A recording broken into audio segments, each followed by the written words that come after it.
Advocate general কিশোর দত্তের report শুনেই মমতা ব্যানার্জি গতকাল কার্যত অজ্ঞান হয়ে যাওয়ার মতো তার জোগাড়। মমতা ব্যানার্জির কাছে গতকাল কিশোর দত্ত এই রিপোর্ট করেন যে 32,000 চাকরির বিষয়ে বিচারপতি কাছে ডিভিশন বেঞ্চে, হাইকোর্টের ডিভিশন বেঞ্চে তিনি যখন প্রশ্ন তুলেছিলেন যে জেলে থাকা অবস্থাতেও মানিক ভট্টাচার্য, পলাশীপাড়ার যে বিধায়ক, তাকে ডেকে পাঠানো হয়েছিল এবং সেটা কোনো প্রক্রিয়ার মধ্যে পড়ে না, তাকে ডেকে পাঠানো এটা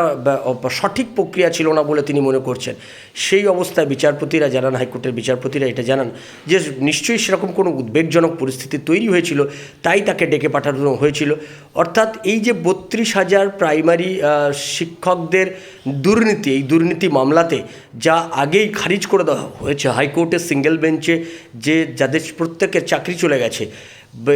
ডিভিশন বেঞ্চের ক্ষেত্রেও যা এখনও পর্যন্ত যা ফিডব্যাক কিশোর দত্ত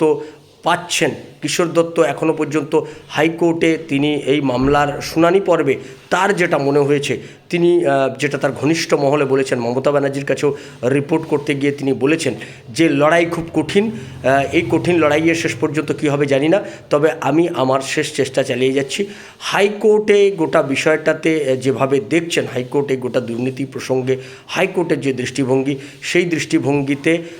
এই গোটা ব্যাপারটাকে প্রতিষ্ঠিত করা এটা খুব কঠিন কাজ, যেটা খুব স্বচ্ছতার সঙ্গে পরীক্ষা হয়েছে। এটা শোনার পরই মমতা ব্যানার্জি কার্যত অজ্ঞান হয়ে গেছে।